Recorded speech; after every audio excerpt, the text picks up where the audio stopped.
Chair Lady and Chairman, thank you very much.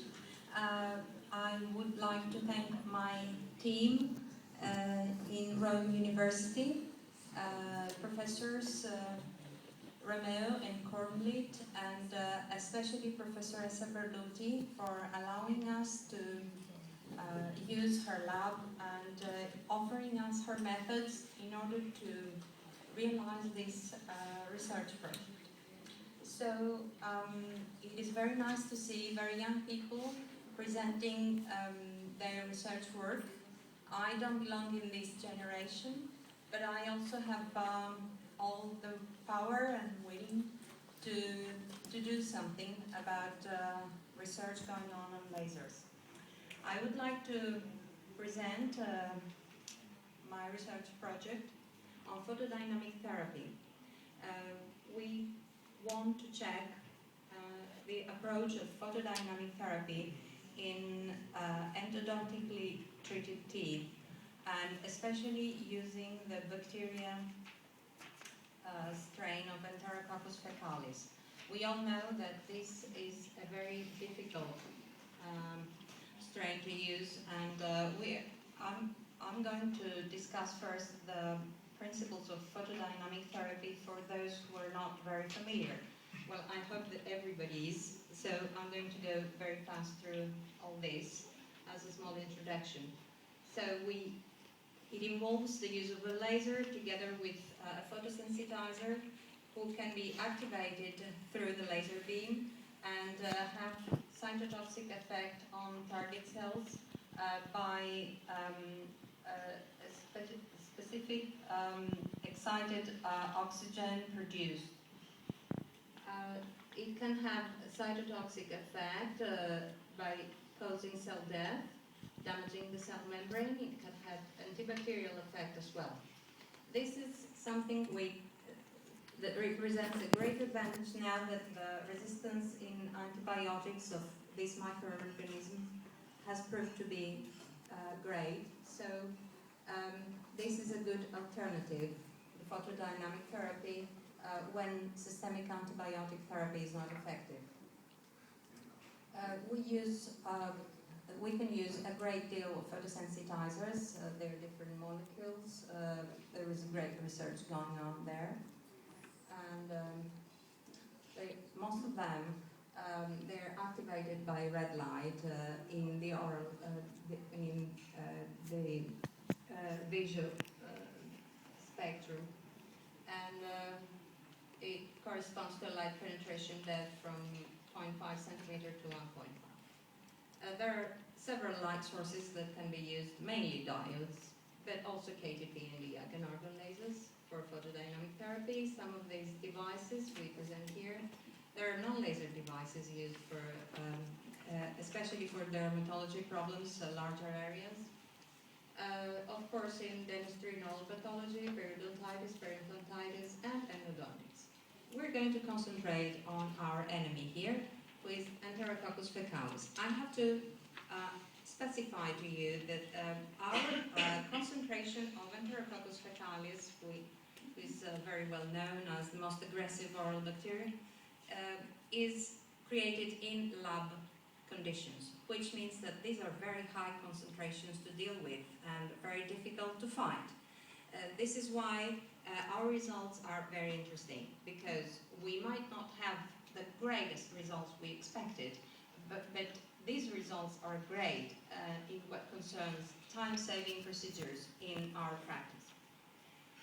So after these images that I think they're great, I wish I could do research in those things forever in my life. I have enjoyed it so much. We see that according to the photosensitizer used, there is a plateau effect after a certain concentration of photosensitizer. So the maximum we can go is 20 microamps, which corresponds to 15 microliters per ml. We are dealing now with antibacterial effect, and this is our experimental protocol. And our aims were to test by an in vitro experiment the antimicrobial properties of photodynamic therapy using a 635 nanometer laser device, with and without mechanical instrumentation and with or no chemical irrigation. We had 50 teeth extracted. This is our protocol. They had to be single-rooted teeth. They were sectioned. The crown was removed. Only the root was included. And each root was shaped with endodontic instruments for a taper until a specific diameter by the same operator, and the canals were irrigated with saline solution. The roots were sealed at the apex using the three-step approach. Each root was placed into an epidural tube and then sterilized in autoclave. The usual protocols for this kind of experiments. So, in fecalis, this particular strain was used in order to experimentally infect the root canals. It was grown in brain-heart infusion material group and incubated overnight at 37 degrees. They reached a stationary phase of an optical dentistry, this culture of the overnight culture of OD 600. Bacterial dilution was prepared using sterile saline in order to obtain this particular amount of CFUs, just to have a consistency throughout the study. And a total of 5 microL of bacterial suspension containing this amount of CFUs was used to infect each root canal. The infected tooth specimens were enclosed in these tubes and incubated in humid atmosphere in order to create a biofilm. The teeth were randomly divided into 6 groups. The laser device was used alone or at the end of the mechanical preparation, and then irrigation with either sodium hypochlorite or saline solution took place.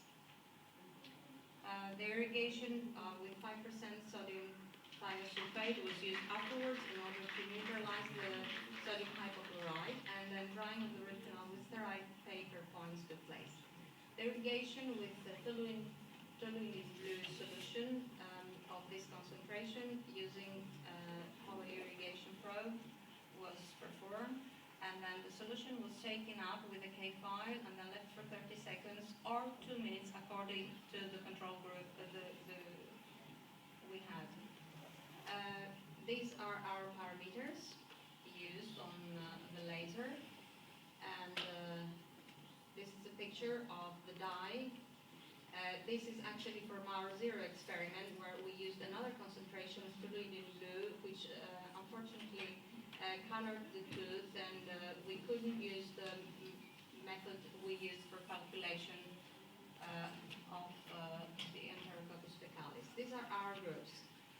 The first group involved mechanical debridement, instrumentation, of course, and hypochlorite and the laser long time.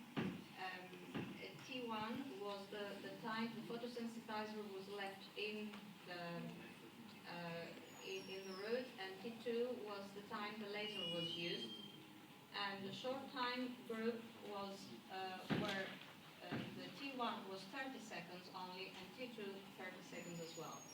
This is where comes the most interesting part of this study, because we had results that showed that the second shorter time gives us better results, which means this is a very useful clinical application for us being dentists, which means that we can use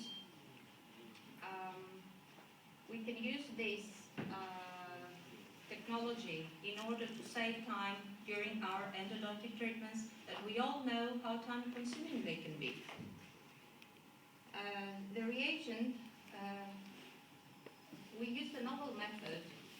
This is very important. This is a method developed in Rome University by Professor Essa Berluti and her team, and it happens to be a very important method of bacterial calculation based on a colorimetric switch of the surface of the bacteria.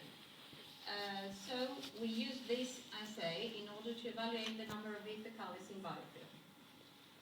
The reagent we use, phenol red, contains phenol red, and it appears clear red after sterilization. In the presence of bacteria, it switches red to yellow due to